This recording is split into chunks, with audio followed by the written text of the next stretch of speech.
لا رسول بعدي ولا نبي صدق الله مولانا العظيم. الصلاة والسلام عليك يا سيدي يا رسول الله وعلى آلك وأصحابك يا سيدي يا حبيب الله. الصلاة والسلام عليك يا سيدي يا حبيب الله وعلى آلك وأصحابك يا سيدي يا حبيب الله. الصلاة والسلام عليك يا سيدي يا خاتم المعصومين وعلى آلك وأصحابك يا سيدي يا خاتم النبيين. اللہ جل جلالہ کے فضل و کرم اور اس کی توفیق سے آج ماہ رمضان مبارک کی 14 تاریخ اور 14واں روزہ ہے. مالک نے ہمیں اپنی محبوب کریم صلی اللہ تعالی علیہ وسلم کی ممتاز شان منفرد شان کے لیے اپنی گھر میں بیٹھنے کی توفیق عطا فرمائی. اللہ جل وعلا ایسی توفیقات کے دروازے زندگی کے آخر لمحات تک ہمارے لیے کھلے اور مشاہدہ رکھے اور اس کے ہر گھڑی رحمت بھری بنائے. ہماری کوشش کامل کوشش کا ذریعہ بنائے. بالخصوص حضور سید المرسلین خاتم المرسلین صلی اللہ علیہ وسلم کی ختم نبوت پر ہر گھڑی ہر لمحہ ہمیں پہرا دینے کی توفیق عطا فرمائے. جامع مسجد قاری صاحب میں ختم کورس جاری ہے. آج اس کا 14واں کورس ہے. اللہ جل وعلا ہمیں حق بیان کرنے اور اس پہ عمل کرنے اور آگے بڑھانے کی توفیق عطا فرمائے. یہ جو پیچھے حدیث پاک ہمیں پڑھی ایک دفعہ اس کو دہرا لیا جائے. انا خاتم النبیین. اب دوسری حدیث پاک رسول اللہ و خاتم النبیین. اور تیسری حدیث پاک لیس له بعدہ نبی. عاقب ہے جس کے بعد کوئی نبی نہیں. پھر اس کے علاوہ بھی چند حدیث پاک پڑھی تھی. وآخر الانبیاء من ذریتک هم الآخرون السابقون. وہی آخر ہیں وہی سابق ہیں. محمد رسول اللہ خاتم النبیین. تو ثانی آدم علیہ السلام کی کندھوں کے درمیان لکھا تھا محمد رسول اللہ خاتم النبیین. محمد رسول اللہ آخری نبی ہیں آخری نبی ہیں. پھر اس کے آگے والاول والآخر. یہ تو بڑا آسان ہے. والاول وہی اول ہیں وہی آخر ہیں. واول الشافی وہی سب سے پہلے سفارش کرنے والے ہیں. واول مشفع اور وہی ہیں جن کی سب سے پہلے اللہ پاک قبول فرمائے گا اور جن کی مانے گا. پھر آگے نحن الآخرون الاولون. ہم آخر ہیں اور ہم پہلے ہیں. تو یہ پانچ حدیث سے بات جسے کہا تھا کہ اس سے بھی ہم نے ذہن نشین رکھنا ہے. اس طرح پڑھتے جائیں گے انشاءاللہ نور بھی ملتا جائے گا. اکٹھے پڑھیں گے پھر یہ مضبوط بھی ہو جائیں گی. اور جو یہ سوشل میڈیا کے ذریعے یہ سن رہے ہیں ہم تک پہنچ رہا ہے وہ بھی ساتھ ساتھ سے کوشش کریں کہ یہ حدیث مبارکہ یاد ہو جائیں اور پھر اپنے تک نہ رکھیں بلکہ یہ حدیث مبارکہ اپنی اولاد میں بھی منتقل کریں یا دوستوں کو بھی بتائیں. ایک کو بھی یاد ہو گئی پھر یہ آگے چلتا رہا تو بس یہ سمجھ لیں کہ اس کی وہ کمیٹی بڑی ہے جو کبھی بھی ختم ہونے والی نہیں ہے بلکہ بڑھتی ہی جائے گی. میرے پاس یہ تفسیر طبری ہے جسے اعلیٰ حضرت امام اہل سنت فرماتے ہیں امام اجل. آپ انہیں کہتے ہیں امام. تو جنہیں اعلیٰ حضرت امام اجل کہیں وہ کہتے ہیں اجل عالم. امام اجل ابو محمد جعفر طبری انہوں نے شادی نہیں کی بس اسی طرح زندگی گزاری ہے دین کے لیے. سفر میں دین سیکھتے گئے بس پڑھتے پڑھاتے گئے. تو یہ سمجھے کہ سب سے اونچی تفسیر ہے یہ تفسیر طبری ہے. اس میں اس کے حوالہ اعلیٰ حضرت امام اہل سنت نے دیا. اب یہ حدیث پاک بہت لمبی ہے اور یہ حدیث پاک کا تعلق یہ بیت المقدس سے. سبحان اللہ. رسول اللہ صلی اللہ علیہ وسلم جب بیت المقدس میں تشریف فرما ہوئے تو سارے نبی حضور سید عالم صلی اللہ علیہ وسلم استقبال کے لیے پہلے وہاں حاضر تھے. اور آقا دو جہاں صلی اللہ علیہ وسلم تشریف لائے تو پھر نبیوں نے سلامی پیش کی. السلام علیکہ یا اول، السلام علیکہ یا حاشر. اس طرح حضور کی شان سلام کرتے اور حضور کی منفی شان کا تذکرہ کرتے. تو اس طرح سارے نبیوں نے استقبال کیا. اور جب نبی اکرم صلی اللہ علیہ وسلم تشریف لے آئے تو پھر اس کے بعد انبیاء نے اللہ عز و جل کی تعریف شروع کی، جس میں حضرت ابراہیم خلیل اللہ علیہ السلام نے یوں کہا: الحمدللہ الذی اتخذنی خلیلا وأعطانی ملکا عظیما وجعلنی امة قانتا للہ یؤتم بی وانقذنی من النار وجعلها علی بردا وسلاما. یعنی انہوں نے یہ کہا کہ تمام تعریفیں اللہ کے لیے ہیں جس نے مجھے اپنا خلیل بنایا اور جس نے مجھے ملک عظیم عطا فرمایا اور امت عطا فرمائی جو میری اللہ کے لیے گردن جھکانے والی ہے. اور پھر میرے ذریعے وہ آگے کہا اور مجھے اللہ نے آگ سے بچایا. وانقذنی من النار، اور اللہ نے مجھ پر آگ کو ٹھنڈا کر دیا اور سلامتی والا کر دیا. یعنی حضرت ابراہیم علیہ السلام یہ اللہ پاک کی تعریف کر رہے ہیں. تو اس سے یہ بھی پتہ چلا کہ بندے کی تعریف کرنا غیر اللہ کی تعریف نہیں ہے. بندے کی تعریف کرنا، وہ بعض لوگوں کو شیطان نے یہ دھوکہ دیا، انہوں نے سمجھا جو آپ کے علاوہ تعریف کرتے ہیں یہ غیر اللہ ہے، وہ شرک ہے. بس کسی کا کوئی مقام نہیں، کسی کی کوئی عزت نہیں. اگر حضور کی تعریف کریں تو فتوے لگتے ہیں. یہ اللہ کے نبی ابراہیم خلیل اللہ کہنے اللہ کی تعریفیں ہیں تو کہ اس نے مجھے خلیل بنایا. اس نے تو کس نے خلیل بنایا؟ کس نے تاج دی ہے؟ تو یہ کس کی تعریف ہے؟ اللہ کی تعریف ہے. ڈائریکٹ انڈائریکٹ اللہ کی تعریف ہے. بالواسطہ ہو بلا واسطہ ہو، ساری تعریفیں کس کے لیے ہیں؟ اللہ کے لیے ہیں. پتہ نہیں یہ کیسی قوم ہے، شیطان سمجھ میں نہیں آنے دیتا. ویسے تو یہ ریالوں کی تعریف کرتے ہیں، ایران کی بھی کر دیتے ہیں، امریکہ بھی کی کر دیتے ہیں، سب کی کر لیتے ہیں. جہاں سے چوگا ملے اس کی تعریف ہے. لیکن نہیں ہے تو حضور کی تعریف ہے تو کس کی بات ہے؟ اگر حضور کی تعریف نہیں تو پھر کسی کی تعریف نہیں ہے. اللہ نے اپنے محبوب کا نام ہی تعریف رکھا ہے. یعنی محمد کہتے ہی اس کیوں ہیں کہ جن کا رب بھی حامد ہو اور ساری مخلوق بھی حامد ہو، اسے محمد کہتے ہیں. کہ جن کی بہت تعریف کی جائے وہ ہے اس لائق کہ ان کی تعریف کی جائے. اللہ نے نام ہی ایسے آپ کو دیے، احمد دیا، محمد دیا. احمد اور محمد کہتے ہیں کس ہیں؟ احمد وہ ہے کہ جن سے بڑا اللہ کی تعریف کرنے والا کوئی نہیں ہے. محمد وہ ہیں کہ خالق بھی ان کا تعریف کرنے والا ہے، سارے نبی بھی ان کی تعریف کرنے والے ہیں، زمین بھی ان کی تعریف کرنے والی ہے، زرزال بھی ان کی تعریف کرنے والے ہیں، پتا پتا ان کی تعریف کرنے والا ہے. تو یہ اصل میں اللہ کی تعریف ہے. تو ابراہیم علیہ السلام خطبہ پڑھے ہیں، وہ کہنے اللہ نے مجھے خلیل بنایا ہے، اللہ نے مجھے ملک عظیم عطا فرمایا ہے، اللہ نے مجھے وہ امت عطا فرمائی ہے، اللہ نے مجھے آگ سے بچایا ہے، اور اللہ عز و جل نے میرے لیے آگ کو ٹھنڈا اور سلامتی والا کیا ہے. پھر اسی طرح دیگر نبی اپنی اپنی شان بیان کرتے رہے، اللہ کی تعریف کرتے رہے. حدیث بڑی طویل ہے. آخر پہ حضرت عیسیٰ روح اللہ علیہ السلام کی باری آئی تو انہوں نے کہا الحمدللہ الذی جعلنی کلمۃ وجعل مثلی مثل آدم خلقه من تراب ثم قال له كن فيكون. مجھے اللہ نے اپنا کلمہ بنایا. تمام تعریفیں اللہ کے لیے جس نے مجھے اپنا کلمہ بنایا اور اس نے مجھے میری مثال آدم علیہ السلام کی مثال، مجھے آدم علیہ السلام کی مثال بنا دیا. فرمایا کہ عیسیٰ کی مثال آدم کی طرح ہے، ہم نے آدم کو بھی مٹی سے بنایا ہے، عیسیٰ علیہ السلام کو بھی مٹی سے بنایا ہے. خلقہ من تراب ثم قال له كن فيكون.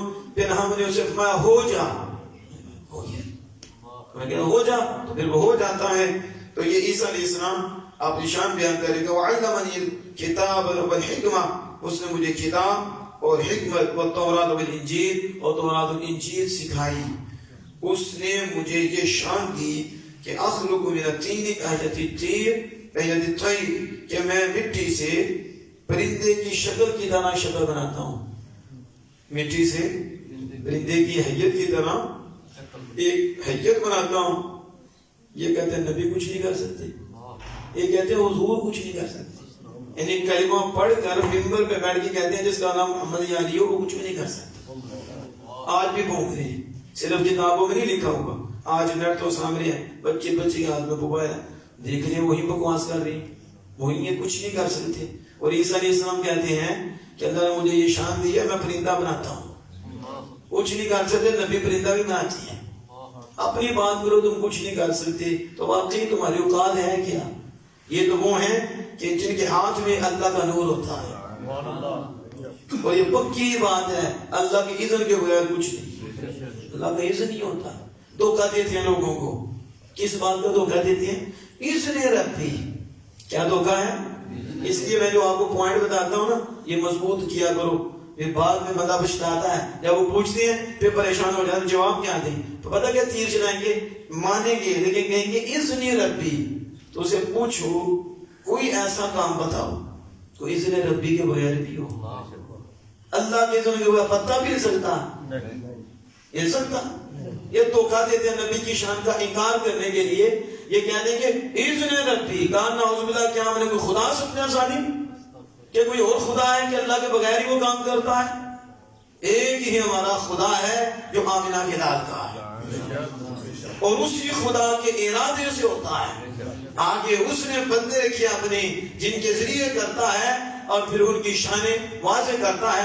قدرت اس کی ہوتی ہے، ظاہر اس کے بندوں سے ہوتی ہے. یہ اذن ربی ہے. اذن ربی کا یہ مطلب نہیں کہ بندہ بے اختیار ہے، بندہ مجبور ہے. یہ تو کالے دل والوں کا بیانیہ ہے، لیکن جس کے دل میں اللہ اس رسول کی محبت ہے وہ قرآن و حدیث کی روشنی میں بتاتا ہے. اذن ربی کا یہ مطلب نہیں اللہ نے اتھارٹیاں دی ہیں، لیکن اتھارٹی کا یہ مطلب وہ خود خدا بن گئی ہیں. خدا کے اذن سے یہ سارا کچھ ہوتا ہے. تو یہ عیسیٰ علیہ السلام کہتے ہیں میں پرندہ بناتا ہوں، پرندے کی صورت کی طرح بناتا ہوں. تو اب عیسیٰ علیہ السلام بنا سکتے ہیں؟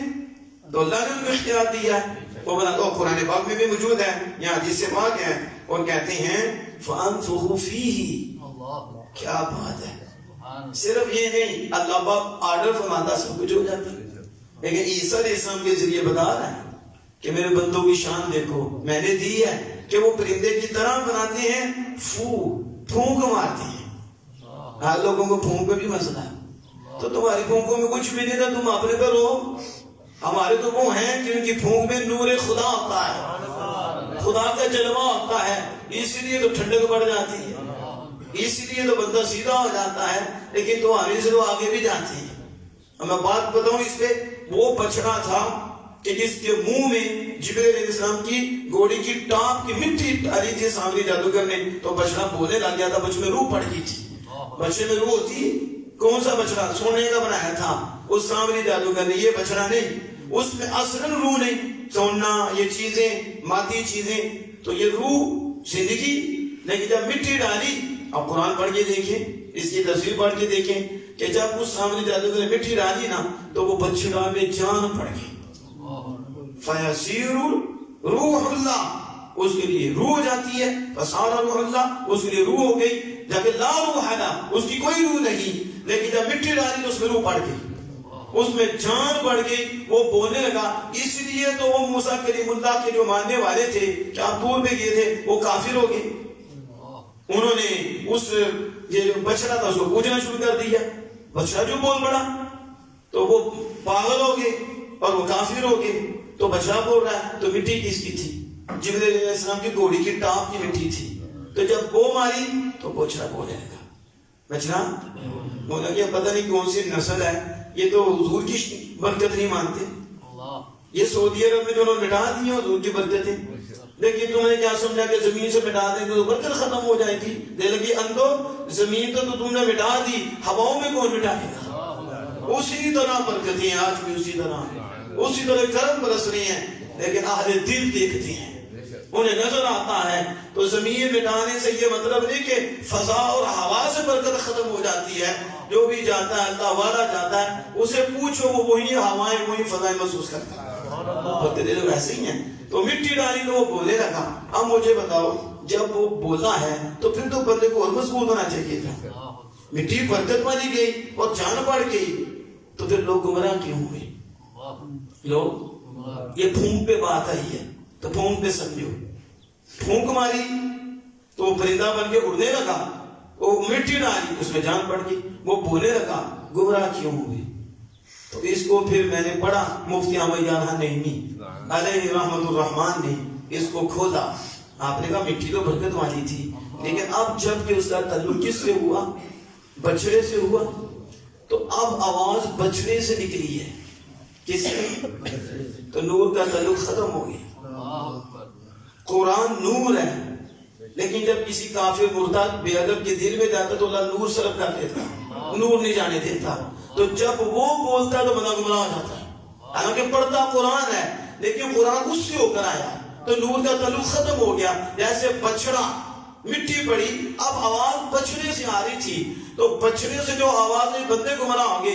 اس طرح جتنے خارجی جتنے بھی یہ بے ادب ہیں اور کافر ہیں یہودی عیسائی ہیں, جب یہ قرآن پڑھتے ہیں تو بندہ گمراہ ہوتا ہے. اور جب حضور کا محب اور حضور کا غلام پڑھتا ہے تو گمراہ بھی سیدھے ہو جاتی ہے. وجہ کیا ہے؟ مٹی اور دل کی, کہ وہ جس دل دیکھا جاتا ہے زمین دیکھی جاتی ہے. جو زمین پاکیزہ ہوتی ہے وہ علم اسے نور دیتا ہے, وہ قرآن اسے نور دیتا ہے. جو پاکیزہ نہیں ہوتی لفظ تو آ جاتے ہیں نور نہیں آتا. اس لیے جب ان سے ہو کے نکلتا ہے تو بندے گمراہ ہو جاتے ہیں اور نور والوں سے ہو کے نکلتا ہے تو پھر نور پہ نور داخل ہوتا ہے تو سرور آتا ہے. فَأَنفُخُ فِيهِ, پھونک ماری اس میں کہتے ہیں پھونک میں کچھ بھی نہیں. تو پھر اللہ پاک عیسیٰ علیہ السلام کو روک دیتا. عیسیٰ پھونکنی مار نہیں, ہم نے کسی کو کچھ دیے. اللہ تو بیان میں مار رہا ہے اور قرآن جس میں انکار کرنے والا کافر ہو جاتا ہے بنا کر پھونکا. عیسیٰ علیہ السلام کہتے ہیں میں پھونکتا فَيَقُولُ طَيْرًا بِإِذْنِ اللَّهِ, اللہ کے اذن سے اڑنے لگ جاتا, پرندہ بن جاتا. تو عیسیٰ علیہ السلام تو پرندہ بنا دیتے. یہ تو کچھ نہیں, ہمارے آقا تو خشک لکڑیوں کو بھی رلا دیا, خشک لکڑیوں کو بھی رنشک دے دیا اور وہ بھی حضور کے عشق میں تڑپتی ہیں, وہ بھی حضور کے عشق میں روتی ہیں, پتھر روتی ہیں. اور اب بات ہے کہ سرکش جنوں سرکش انسانوں کی قسمت میں نہیں ہے. اور آج یہاں آپ بیٹھے ہیں تو آپ تڑپتی ہیں. حضور نے تو پتھروں کو تڑپا دیا, آپ نے لکڑیوں کو تڑپا دیا. یہ کیا ہے؟ وہاں تو لکڑیاں بھی بول رہی ہیں, وہاں بھی رونے لگی ہیں. تو یہ اللہ عز و جل کی شانیں ہیں جس نے اپنے محبوبوں کو عطا فرمائی. اور عیسیٰ علیہ السلام نے یہ بھی کہا وَجَعَلَنِي أُبْرِئُ الْأَكْمَحَ وَالْأَبْرَصَ, اور اس نے مجھے یہ بھی شان دی کہ میں مادر ذات کو شفا دیتا ہوں. مادر ذات اندھے کو شفا دیتا ہوں, میں بس کے مریض کو بھی شفا دیتا ہوں. مجھے اللہ نے یہ شان عطا فرمائی ہے اور میں اللہ کی اذن سے مردوں کو بھی زندہ کرتا ہوں. عیسیٰ علیہ السلام یہ میں شفا دیتا ہوں, شرک کوئی نہیں. ہم اگر کہتے تو ہم پہ شرک والا کرتا ہے. قرآن میں موجود ہے, حدیث پاک, قرآن پاک, وہ کہ میں شفا دیتا ہوں. اب تو شفا کون دیتا ہے؟ کون تندرست کرتا ہے؟ تو عیسیٰ علیہ السلام کہتے ہیں میں کرتا ہوں. لگاؤں فتویٰ شرک کا. قرآن میں اوپر الاقماح موجود ہے کہ عیسیٰ علیہ السلام نے شفا کی نسبت اور تندرستی کی نسبت اپنی طرف کی ہے. اب میں تندرست کرتا ہوں. میں یہی تو ہم سمجھاتے ہیں کہ باپ بھی پالتا ہے تو پالنے کی نسبت باپ کی طرف ہے, لیکن باپ حقیقت میں پالنے والا نہیں. باپ اس پالنے کا سبب اور ذریعہ ہے. اللہ نے اس ذریعے اس سبب کی طرف فعل کی نسبت کر دی ہے, کام کی نسبت کر دی ہے. یوں ہی اللہ ہی شفا دینے والا ہے, اللہ ہی تندرست کرنے والا ہے, لیکن اس کا سبب, اس کا ذریعہ حضرت عیسیٰ علیہ السلام کو بنایا اور اس ذریعے اس وسیلے کی طرف بھی کام کی نسبت کر دیا ہے جس سے ہم کہتے ہیں فاعل مجازی. حقیقت میں فاعل اللہ ہی ہے لیکن وہ مالک ہے, کرتا خود ہے, جو ذریعہ بناتا ہے اس کی طرف نسبت کر کے اسے فاعل بنا دیتا ہے. یہ تو طریقہ ہے جی, وہ بے نیاز ہے, وہ بے پرواہ ہے. ادھر نہیں ہوتا کہ کام استاد کرتا ہے نام شرک لگا دیتا ہے, کام مرشد کرتے ہیں نام مرید لگا دیتے ہیں. لجبال ہوتے ہیں, یہ بے نیاز لوگ ہوتے ہیں, بے پرواہ ہوتے ہیں, تو سبب کی طرف نسبت کر دیتے ہیں. باپ نہیں پالتا, حقیقت میں اللہ پالتا ہے, لیکن اللہ ہی کہتا ہے کہ تمہارے باپ نے تجھے پالا ہے. یہ ذریعہ اس نے بنایا. ادھر شرک کوئی نہیں آتا, لیکن جب یاروں کی بات آتی ہے, انبیاء کی بات آتی ہے تو شرک و بدعت کے فتوے شروع ہو جاتی ہیں. یہ عیسیٰ علیہ السلام کہتے ہیں میں شفا دیتا ہوں لیکن اسے دیتا ہوں جس کی جماعت ہوئی آنکھ نہیں. اس کو اعمیٰ اسے کہتے ہیں جو پہلا ہو آنکھ ہو بعد میں نبی نہ ہو, اور اقویٰ اسے کہتے ہیں پیدائشی ہی نبی نہ. آپ میں جب میں ہاتھ رکھتا ہوں شفا مل جاتی. اس لیے اللہ نے کہا تھا کہ جس آپ نے اس پر کہا تھا کہ آپ نے کہا کہ جس کے طلبوں کا دوبن ہے آب حیات ہے وہ جانے مسیحا ہمارا. یہ سارے اس میں ہاتھ لگائے آلہ فرماتے ہیں کہ آپ تو قطرے ہیں وضو کے, وہ دل کو پکیدہ کرتے ہیں. آبا عیسیٰ علیہ السلام تو ہاتھ لگاتے ہیں. عیسیٰ علیہ السلام کی بھی جان ہمارے آتا ہے. عیسیٰ علیہ السلام کی یہ شان. پھر اس کے آگے عیسیٰ علیہ السلام نے اور بیان فرمایا کہ وَرَفَعَنِي وَطَهَّرَنِي وَعَادَنِي وَأُمِّي مِنَ الشَّيْطَانِ الرَّجِيمِ. مجھے شیطان سے بچا دیا, میری ماں کو بھی بچایا اللہ پاک نے, مجھے بھی پاک رکھا, ستھرا رکھا, اور میری والدہ کو بھی ستھرا رکھا, شیطان کی ناپاکی سے بچا دیا. میرے شیطان الرجیم فلم یکن للشیطان علینا سبیل. اور ہمارے اوپر شیطان کا کوئی راہ نہیں ہے, شیطان کا بس ہمارے اوپر نہیں چل سکتا. اور کہا بے شک محمد صلی اللہ علیہ وسلم اثنى علی ربہ. پھر حضور کی باری آ گئی. آپ نے کہا اللہ کی تعریف کی, آپ نے رب کی تعریف کی. کہا کلکم اثنى علی ربی. تم سب گروہ انبیاء تم سب نے اپنے رب کی تعریف کی. اور وَأَنَا مُسْلِمْ عَلَىٰ رَبِّي. تو اب کیا ہے, اب میں اپنے رب کی تعریف کرتا ہوں. تم سب نے کر لی اپنے رب کی تعریف, اب میری باری ہے, اب میں اللہ جل وعلا کی تعریف کرتا ہوں. اب حضور دیکھو کیسے تعریف کرتے ہیں. ہر نبی نے اپنی ممتاز شان کا ذکر کیا. مجھے یہ شان ملی, مجھے یہ شان ملی, مجھے یہ شان ملی.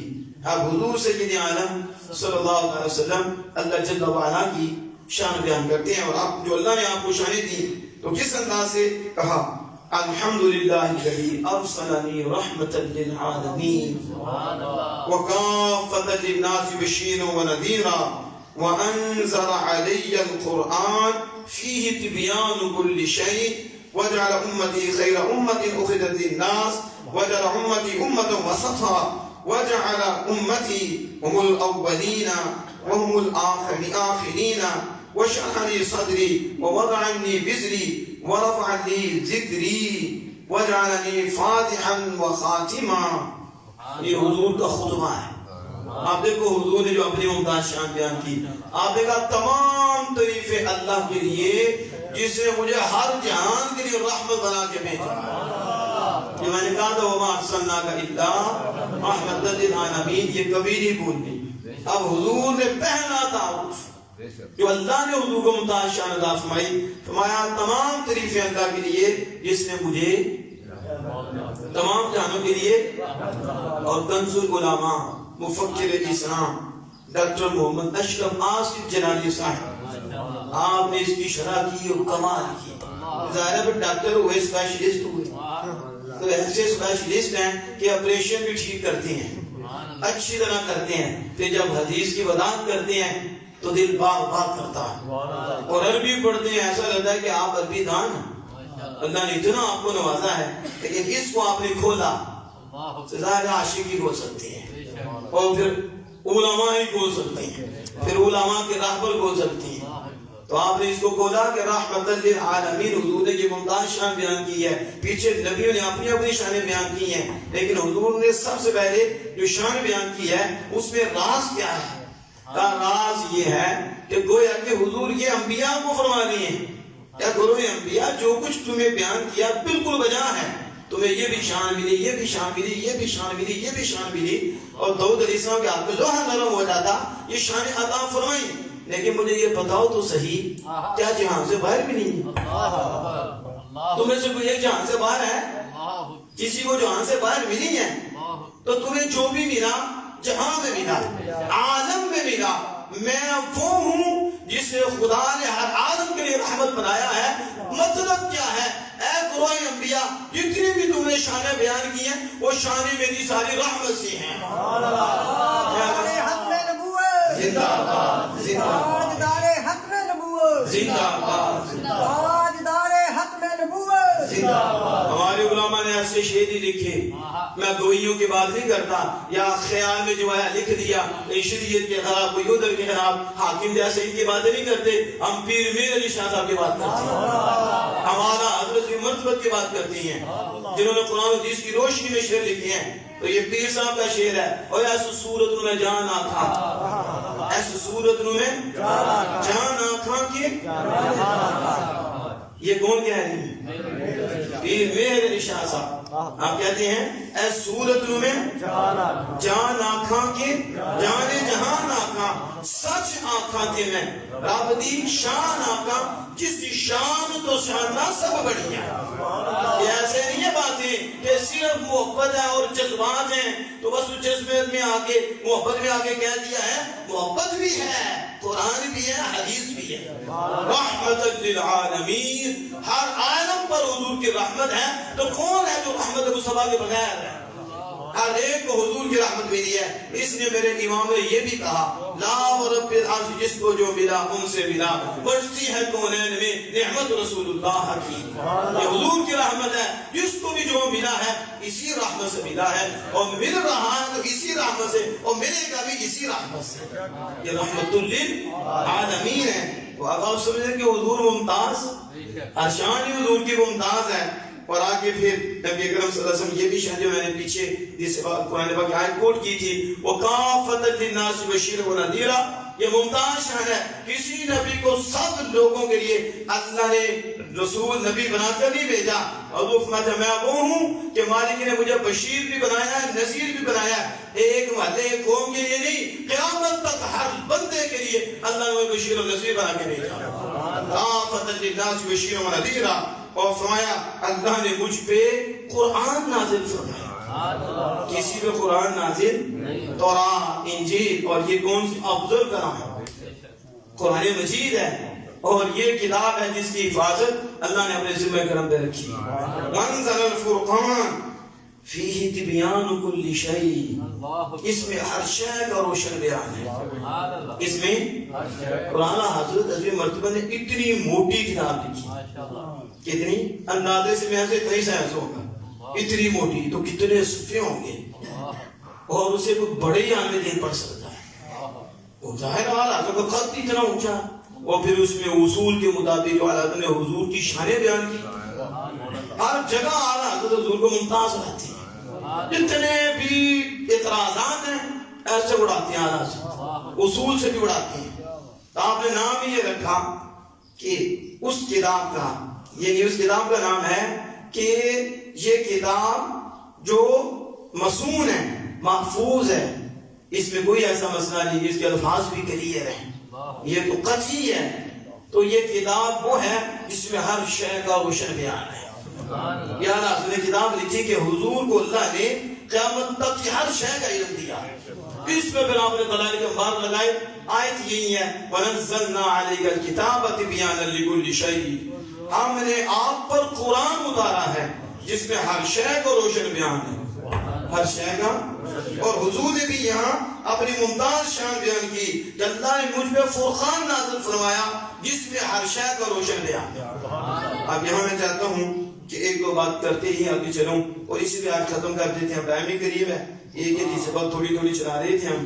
اب ذرا کیونکہ ہم نے جو 15 روزہ ختم نبوت کورس کیا تھا اس میں یہ سبق کوڈ نہیں کی، اب وہ سبق میں آپ کے سامنے رکھ رہا ہوں جو اس کورس میں ہم نے ذکر نہیں کی، یعنی کوئی ہوگی لیکن اس میں اب زیادہ وہی آئیں گی جو اس ختم نبوت کورس میں نہیں ہوئی۔ تو آپ باقی ادھر سے اور یہ ادھر سے ہم نے بخاری، مسلم، دیگر کتب کا حوالہ بھی دیا تھا اور اس کی وضاحت بھی کی تھی۔ اب یہاں دیکھیں تبیان لکل شیء، ہر شے کا روشن کس میں ہے؟ قرآن میں۔ تو قرآن کس کے سینے میں ہے؟ تو کس نے سکھایا؟ اللہ نے۔ تو کیا رہا؟ ہر شے آئی کہ نہیں؟ لیکن یہ یاد رکھو کہ اللہ نے ہر شے ہر ایک میں واضح نہیں کی، یہ اصل مسئلہ ہے۔ یہ جو آج پاگل ہو رہے ہیں نا، ان کے پاگل ہونے کی وجہ بھی یہ ہے، کافر ہو رہے ہیں، مرتد ہو رہے ہیں، پھر رہے ہیں، اس کی وجہ بھی کیا ہے؟ ہر شے تو ہے لیکن ہر شے ہر ایک کو نہیں بتائی، ہر شے فرمایا ہم نے محبوب تجھ پہ اتارا اور تجھی پہ ہائی لائٹ کیا، تجھی پہ واضح کیا ہر شے کو، وضاحت کرنے والا میں ہوں، بیان کرنے والا میں ہوں، اور مخاطب تم ہو، اور بیان بھی تجھے کر رہا ہوں۔ وَنَزَّلْنَا عَلَيْكَ الْكِتَابَ تِبْيَانًا، ہم نے قرآن تجھ پہ اتارا، اور محبوب پھر وضاحت میں نے کی ہے، اور میں ہی کرنے والا ہوں، لیکن تجھ پہ کر رہا ہوں، تجھ پہ واضح کر رہا ہوں، اور جو تجھ پہ واضح کر دیا ہر شے، اب آپ جو ہے لوگوں کو وضاحت کر کے بتائیں۔ اب آپ لوگوں کو کیا کریں؟ وضاحت کر کے بتائیں۔ اس لیے پھر آگے حدیث قرآن کی وضاحت کرتی ہے، حدیث مبارکہ، کیونکہ قرآن پاک سے ہر ایک کو پتہ ہی نہیں چلتا، پھر اپنی اپنی عقل کے مطابق اتنا کرو اتنا سمجھ آئے گا، مگر اللہ نے سب پہ ہائی لائٹ کیا ہوتا تو پھر کسی کے طرف جانے کی ضرورت ہی نہیں پڑنی تھی۔ اللہ نے ہر ایک پہ واضح نہیں کیا ہے تو آمینہ کے لال کے دل پہ کیا ہے، اس لیے بریکہ کہا جاتی ہیں۔ تو ایک شخص سے میری بات ہوئی تو وہ بڑی عجیب قسم کا شخص تھا، وہ قرآن سے بھی دور تھا، اور وہ حدیث پاک کو قرآن سے بھی اوپر کا درجہ دیتا تھا۔ یعنی پہلا میں نے ایسا بندہ دیکھا تھا جو حدیث پاک کو بھی قرآن سے اوپر لے کے جاتا تھا، حالانکہ قرآن واحد ایک کتاب ہے جس میں کوئی تبدیلی نہیں ہے۔ اگر کوئی اس میں وہ کہے کہ تبدیلی ہو یا وہ کافر ہو جائے گا، اس کا نقطہ بھی نہیں بدلا تو نہ بدل سکتا، اس کی ضرورت یہ بھی نہیں بدل سکتی، تو جو اس کا قائل ہے وہ کافر مرتد ہوتا ہے۔ حدیث پاک میں تو ایسا نہیں ہے، حدیث پاک میں تو چینجنگ بھی ہوئی، حدیث پاک میں تغیر ہوا، تبدل ہوا، تو حدیث پاک تو قطعی نہیں تھی اس کے الفاظ۔ پھر علماء نے جو محنت کی ہے، پھر بتا اس درجہ کی تو یقینی ہے، اس درجہ کی تو ضعیف ہے، اس درجہ کی تو حسن ہے، اس حدیث کا یہ حکم ہے، اس حدیث کا یہ حکم ہے، یہ سنی ہے، یہ قطعی ہے، تو بھی اس طرح حد قائم کی ہے۔ تو کیا قرآن کے مطابق کہہ سکتے ہو یہ ضعیف ہے، کافر ہو جائے گا؟ قرآن میں کو بول سکتا ہے، اور یہ یقینی ہے، قطعی ہے، اس کے الفاظ وہی ہیں جو آمینہ کے نال پہ چلی ہے، ایک حرف کی بھی چینجنگ نہیں ہے، بندہ کافر ہو جائے تو پہلے تو درجے قرآن کا ہے، لیکن وہ حدیث پہ پھر جب اسے سمجھایا تو اس اتنی چیز اس کی عقل میں آئی گئی کہ قرآن پاک پہلے ہی ہے، تو اب آگے اسے سمجھ نہیں آتی تھی۔ میں آپ کو بھی تھوڑی سی اس کی وضاحت کرتے تو کہ یہ حملہ کرتے ہیں، بدبخت حضور کے علم کے منکر یہ حملہ کرتے ہیں، یہ جتنے بھی ہیں سارے بے ادب ہیں۔ میں آگے بھی کہتا ہوں کہ ایک ہی جماعت ہے پوری دنیا میں، ایک ہی جماعت ہے، جماعت اہل سنت ہے، اس کے بعد ادب ہی ادب ہے، اور پیاروں کا ڈیفینڈ ہے، دفاع ہے، دفاع کرتے ہیں۔ اب کیا وہ کہتا ہے کہ میں نے کہا نا ہر شے قرآن پاک میں موجود ہے، تو نے کہا رکھتے دکھاؤ، کیا دکھاؤ؟ کیا بولا؟ تو ظاہر رکھتے لکھی ہوئی ہیں، لکھی ہوئی تو نہیں ہے، تو رکھتے کیسے دکھاؤ گے آپ جب لکھی ہوئی نہیں؟ دیکھیں ان کی واردات کیسی ہے، اور انہیں کیا سکھایا گیا کہ حضور کی اس طرح جو ہے علم کی نفی کرنی ہے، اور نعوذ باللہ اس طرح حضور کے نفس کی نسبت کرنی ہے کہ نعوذ باللہ انہیں پتہ ہی کچھ نہیں، انہیں کچھ نہیں۔ تو یہ تم اس ہر شے ہے قرآن پاک کی، قیامت تک کی ہر شے حضور کے دل پہ اتری ہے، تو قرآن ہے تو کہا مجھے دکھاؤ، مجھے دکھاؤ۔ اب آپ کیا جواب دیں گے؟ اور رکھتے دکھاؤ ان کو، تو تو اپنا بھی دکھا، تیرا نام ہے، تیری ماں کا ہے، تیرے باپ کا ہے، تو پھر باپ بھی ہے نہیں، اس کا بھی کوئی کام کریں، کدھر ہے تیرا باپ، کدھر ہے اس کا نام، تیری ماں کا کدھر ہے؟ ہمیں تو یہ بھی نہیں پتا تیرا نکاح بھی ہوا کہ نہیں، کون ہے سند اس کی کہ تیرا نکاح تو حلالی ہے یا حرامی ہے، سند دے، کون سند دے گا؟ جس کا پتہ ہی نہیں، وہ دو چار بندے ہوں گے جنہوں نے دیکھا ہو، جو انہوں نے بھی دیکھا ہو، دو ہی گواہ ہوں، تو وہ تو حلالی ہے، تو کسی نے دیکھا کہ تو حلالی ہے؟ کیا مسئلہ ہوا، غیب میں کیا ہے کیا نہیں ہے، سمجھ رہے ہیں آپ؟ تو پھر کیسے تیرا حلالی ہونا ثابت ہوگا؟ تو اپنا حلال ہونا ثابت کرنا۔ تو یہی جواب دے گا، لوگ کہتے ہیں آپ کا باپ اچھا ہے، آپ کی ماں اچھی ہے، تو لوگوں کی گواہی ہے، کس کی؟ وہ تو تجھے قرآن نہیں ہے نظر آتا، قرآن میں دکھا کے تو حلالتا ہے، تو بتانا قرآن میں حدیث میں بتا، ہم بتائیں گے، ہمارے پاس دلائل موجود ہیں۔ اس لیے یہ بیوقوف لوگوں کا کام ہے جو ایسے سوال کرتے ہیں۔ قرآن میں قیامت تک کی ہر شے، اللہ تعالیٰ تفصیل لکل شیء، تبیان لکل شیء، محبوب ہر شے ہم نے تجھ پہ اتاری ہے، اور ہم نے کو بتائی نہیں، بتائی بھی تجھے ہے، بتائی بھی تجھے ہے۔ اس لیے حضور کو جو بتایا نا، تو حضور نے بتایا نماز یوں پڑھ دی ہے، قرآن میں ہے لیکن تمہاری پہنچ نہیں ہے، یہ صرف الفاظ نہیں ہے، قرآن کے ہر کلمے میں وہ نور ہے، قیامت آ سکتی ہے، ساری دنیا بھی اکٹھی ہو جائے، محدود نہیں کر سکتی۔ یہ میرا تیرا کلام نہیں ہے، یہ مخلوق کا کلام نہیں ہے، یہ خالق کائنات جل وعلا کا کلام ہے۔ نہ اس کی حد ہے، نہ اس کے کلام کی معنویت کی حد ہے، حد ہی کوئی نہیں۔ یہ تو جتنا کسی کو ملتا ہے، اس لیے ولی جب قلم چلاتا ہے تو پھر وہ نور آتے ہیں، نور آتے ہیں، بندہ حیران ہو جائے۔ وہ تو روکتے ہیں اپنے آپ کو، کیا کیا لکھے، بعد ایسا ہوتا لکھ رہے ہیں لوگوں کے دل پھٹ جائیں۔ ایسی ایسی باتیں ہوتی ہیں، ایسے انوار، ایسی تجلیات آتی ہیں، انہیں کیا پتا کہ صرف کلمہ نہیں ہوتا کہ کلمہ ہی دیکھا جاتا ہے، کلمے میں بھی نور ہے، اس کی بھی بڑی تفسیر ہے۔ اس کلمے کے اوپر قرآن کے حوالے سے گفتگو، علم کے حوالے سے گفتگو، اس کا معنی کیا ہے، اس کا پڑھنا کیسے ہے، اس کی قرآن کیا ہے، اس کے اصول کیا ہیں، لفظ کی ادائیگی کیا ہے، پھر اس کے اوپر نحوی جو اصول ہیں وہ کیا ہیں، صرفی ہیں، وہ علم ہیں، ان پہ کتنی کتابیں لکھی گئی ہیں، لیکن معنی بھی ہے، لفظ بھی ہے، قرآن بھی ہے، ایک راز بھی ہے۔ اور قرآن کا راز اسی کو ملتا ہے جس کے دل میں اللہ اس کے رسول کی محبت ہوتی ہے۔ الفاظ دوسرے کو مل جاتے ہیں، قرآن بھی مل جاتی ہے، کوئی سے اصول مل جاتے ہیں، نحو بھی مل جاتی ہے، معنی کا بھی پتہ چل جاتا ہے، لیکن نور صرف اسے ملتا ہے جس کے دل میں نور ہوتا ہے۔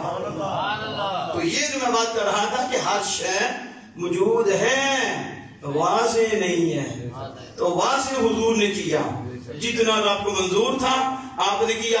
زکوٰۃ کا حکم ہے، واضح رسول اللہ نے کیا۔ نماز کا حکم ہے، واضح رسول اللہ صلی اللہ علیہ وسلم نے کیا۔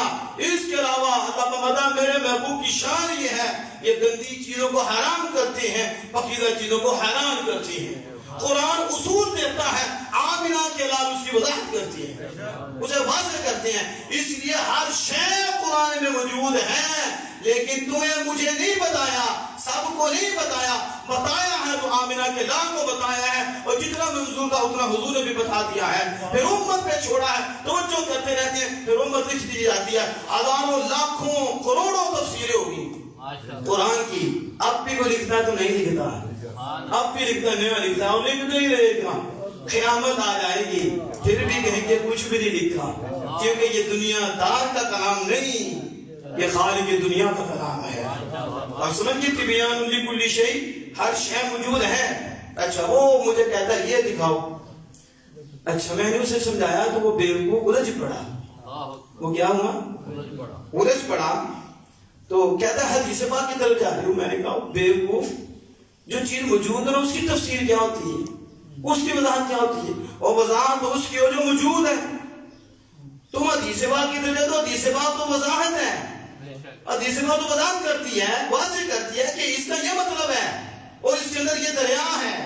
وہ حضور کھولیں، پھر حضور کے غلام حضور کے ذریعے، پھر آگے ذریعے، پھر وہ کھولتے ہیں، لیکن اس کی کھوپڑی میں یہ بات نہیں کہ وہ بھاگا، بات میں ایسے ہوگی، تھوڑی سی تلخی ہو گئی، تو کہتا میں پاگل ہوں، میں مینٹل ہوں، میں واقعی یہ مینٹل ہے۔ یہ کون ہے؟ خود ہی مان گیا، کہتے جادو کو جو سر چڑھ کر بولے، یعنی خود ہی بھاگا اور کہا کہ میں مینٹل ہوں، میں واقعی یہ مینٹل ہے، جسے یہ سمجھ نہیں آتی۔ آپ موجود ہے تو میں آپ کی کوئی بات کر سکوں گا، آپ کی نہیں صاحب ہے تو میں ان کی وضاحت کر سکوں گا، نہیں صاحب ہیں، نبی صاحب ہیں، حاجی صاحب ہیں، ادھر حافظ صاحب ہے، دوسرے ہمارے ساتھی بزرگ ہیں، میں ان کی کچھ وضاحت کر لوں گا، موجود ہے تو جو ہوئی نہ کرے اب تاکسانوں پتہ نہیں کی ہو گیا۔ میں نے کہا الحمدللہ ہمیں کچھ نہیں ہوا، جنہیں ہوا ہے ان کی پریشن کر رہے ہیں، ان کی وضاحت کر رہی ہیں۔ تو میں نے کہا جو موجود ہوتا ہے اس کی وضاحت ہوتی ہے۔ اللہ بابا ہر شے موجود ہے، لیکن تمہیں نظر نہیں آئے گی، ہم نے یاد کو بتائیے، کیونکہ ہر بات ہمیں کو بتانے والے بھی نہیں ہوتی، اور راز بھی ہوتے ہیں، وہ راز دانوں کو دیے جاتے ہیں، وہ جو عہد ہوتے ہیں انہیں دیے جاتے ہیں، پھر محب اور محبوب جانتے ہیں کہ اس کو کیا دینا ہے کیا نہیں دینا ہے۔ اس کے اب اس پہ جو میں آخری بات کر کے اب بات کو ختم کروں گا، تو فرمایا وَجَعَلَنِي فَاتِحًا خَاتِمًا، اس میں یہ جہاں تک ہمیں پہنچنا تھا، مجھے اللہ نے فاتح بنایا، مجھے اللہ نے خاتم بنایا، مجھے اللہ نے آخری نبی بنایا، اور یہاں تک نبی کرم صلی اللہ علیہ وسلم نے فرمایا وَجَعَلْتُكَ أَوَّلَ النَّبِيِّينَ خَلْقًا، اور فرمایا وَآخِرَهُمْ بَعْثًا وَأَوَّلَهُمْ يُخْضَانَ وَآتَيْتُكَ سَبْعًا مِنَ الْمَثَانِي، اللہ پاک نے خود فرمایا مالک نے خود فرمایا کہا میرے محبوب میں نے تجھے خلق کے اعتبار سے سب سے پہلے نبی بنایا، اول النبیین خلقا، سب نبیوں سے پہلے نبی خلق کے اعتبار سے میں نے تجھے بنایا ہے، اور محبوب وآخر بعثا، اور بعثت کے اعتبار سے ہم نے تجھے آخری نبی بنایا ہے۔ یعنی ہمارا یہ عقیدہ ہے کہ حضور اول الخلق بھی ہیں، ساری مخلوق سے پہلے حضور ہیں اور ساری مخلوق حضور سے ہے، تو سب سے پہلے حضور ہیں اور سب سے پہلے نبی بھی حضور ہیں اور سب سے آخری نبی بھی حضور ہیں۔ یہ ہماری بات نہیں ہے، یہ آمنہ کے لال کی زبان ہے، کلام خدا تعالیٰ کا ہے۔ میں نے آپ کو اول النبی بنایا اور آخری نبی بنایا، اور اس میں نبی اکرم صلی اللہ علیہ وسلم آخر پہ یہ ذکر کیا، اللہ فرماتا وَجَعَلْتُكَ فَاتِحًا وَخَاتِمًا، میں نے تجھے فاتح بنایا اور آخری نبی بنایا۔ جب حضور نے یہ بیان کیا تو جب یہ چیزیں بیان کی تو پھر حضرت ابراہیم علیہ السلام نے فیصلہ کیا۔ فیصلہ کیا کیا؟ فیصلہ یہی کیا کہ محمد صلی اللہ علیہ وسلم تم سب پر فضیلت لے کے فائنل یہ تھا کہ اس کے بعد یہ کیا۔ تو جو میں بتانا چاہتا تھا اس میں جو مین تھا کہ حضور نے فرمایا مجھے رب نے سارے نبیوں میں آخر بنایا ہے۔ اب آپ نے آگے یاد رکھنا ہے اول النبیین کون ہے؟ حلقہ تو چلو آگے آ گیا، لیکن آپ اتنا تو یاد کر لو گے نا، اول النبیین و آخرہم، یعنی اول نبی بھی حضور ہے، آخری نبی بھی حضور ہے، اتنا یاد ہو جائے گا۔ اول النبیین و آخرہم، وآخر دعوانا الحمدللہ رب العالمین۔